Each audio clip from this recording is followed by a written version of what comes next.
Jaden Rashada and the entire story around him in Florida and him asking for a release from his letter of intent has read like a Netflix documentary. We haven't discussed it yet on this platform. You and I haven't had to talk about it. I think it's about time we do that.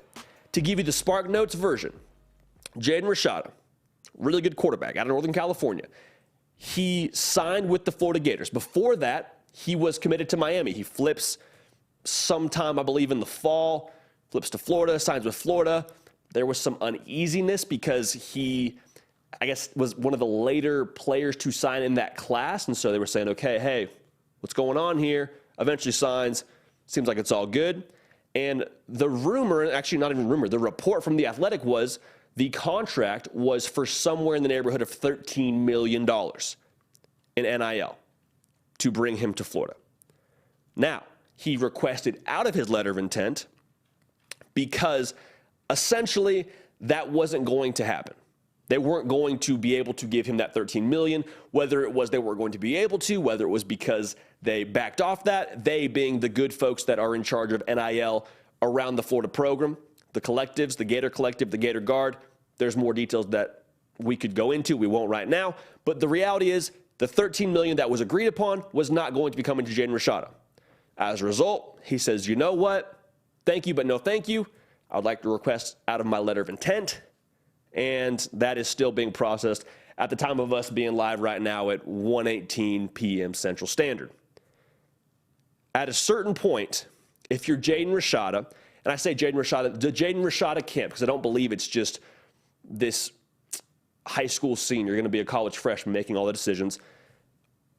On his side of things, at a certain point, is the opportunity cost of committing to a third school worth it?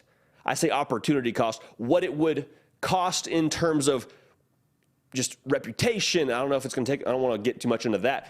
What it would cost you, is it worth it? Because now you're going to have to address this the rest of your career likely, and when you get ready for the NFL draft, your name is now a topic of debate for a reason that I wouldn't say is blatantly positive. You lose the exposure likely of playing in the SEC. There's a lot of smoke around him potentially picking a Pac-12 school. And in general, if $13 million was what you were after, if NIL really is the end game here, if that's what is going to cause you to commit to a school, the camp from Rashada has said that's not the reason, but if NIL is really going to be what the deal breaker is here, are you going to get a similar figure at whatever the next school is? Because $13 million, I would have to imagine if he wasn't going to get $13 million, it'd be somewhere that isn't just insulting. I don't think it's $13 million or you get nothing. Let's pretend it's $13 million or it's $5 million. Are you going to get $5 million going somewhere else paired with all the other things that I just said? Is it really worth it? Is the opportunity cost worth it? My dad has great advice, someone I go to often when I need wisdom. And he said, to some extent, it's about making the decision great, not just making the great decision. And I think this case for Rashada is a little bit of the exception in some sense because there was a contract that was agreed upon of an amount and it didn't happen. So I understand that. But with all these other things that come with it for having to go to another school, is it really worth it? Or would there be a way to make that decision of going to Florida great? It's asking a lot in this situation. I can't say I wouldn't feel the same if I was Jaden Rashada. I would feel slighted, but that's my question. Was there a way to make the decision great? Was there a way to avoid all of these things that are now coming with you going to another school? If you're not yet subscribed, we'd love to have you here. Follow me on the socials, at JD Pickell, on Twitter and on Instagram. We do college football content every single day on the hard count. A lot to unpack, as you can tell. Right now, they're telling us that it's the offseason. Doesn't feel like that to me. We've got a ton to unpack, and we're going to keep getting after it throughout the duration of the spring and the summer and well into when we're playing games. All right? Make sure you're locked in with us. So that's the Jaden Rashada side of things. That's the Rashada camp. And to be honest, it's probably not all on Jaden Rashada. To be honest, the majority of this, the majority of the blame, if you were to assign it, a lot of it would go towards Florida. Because now Florida had adults in the room that had a contract, that is reported by The Athletic, that they are not following through on. And this does not reflect well on Florida. Because in the day of NIL, in the day and age of player acquisition and NIL being a big part of that, you are now having to, at best, explain yourself to the majority of recruits that come through Florida. Hey, coach, I love Florida, but what happened with Jaden Rashada? What happened with that NIL thing? Talk to me about that. Help me understand that so I can feel better about coming to your school. At worst, you're probably missing out on some kids now. At the worst case, you're probably not going to have access to 100% of the guys that you had access to before. And maybe it's not a large percentage you're missing out on, but it's a percentage nonetheless. Because right now, with NIL being so new, there's a lot of this still that we don't know publicly. There's a lot of NIL that still feels like it's not super well known.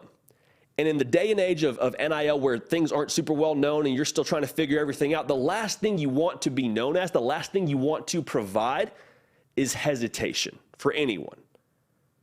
And now other coaches can go into the living room for recruiting against Florida and say, do you really want to go to Florida? How much they offer you in NIL? Are you going to get that? Are you sure? Because Jaden Rashada didn't. At the end of the day, Jaden Rashada, if he goes to another school, and we hope he does, very transparently. I wish the best for Jaden Rashada. I root for him. This is a tough situation that a teenager should not have to handle. If he goes to another school, another Pac-12 school, stays close to home, and just balls out, it's going to be a funny story, right? Maybe not a funny story. It's going to be a learning experience, but it will be a story that he tells in the rearview mirror as he prepares for the NFL draft. He'll have to explain it. It'll be something he has to probably learn from, and it'll stick with him for a little bit, but this is not the end of Jaden Rashada by any stretch of the imagination. He can go and still accomplish everything he wants to accomplish. Doesn't have to be. For Florida, this could send ripple effects. I don't think this is going to sink Florida, but this will take some time for them to recover from. I truly believe that. And I don't fault Billy Napier so much as I do the folks that are involved in the NIL and push this thing to the level that it got to. So you wish the best for Jaden Rashada. You wish the best for Florida. But this could prove to be the cautionary tale for the future of the NIL landscape, both collectives and players alike, not to fly too close to the sun. I think this is a learning lesson for all of us. And like I said, definitely wish the best for all parties and wish the best for all parties involved. And I very much so hope we get a Netflix documentary out of this. Hey y'all, thanks so much for watching. Subscribe to the channel here to make sure you don't miss an episode of The Hard Count. Also be sure to check out other videos on the On3 YouTube channel.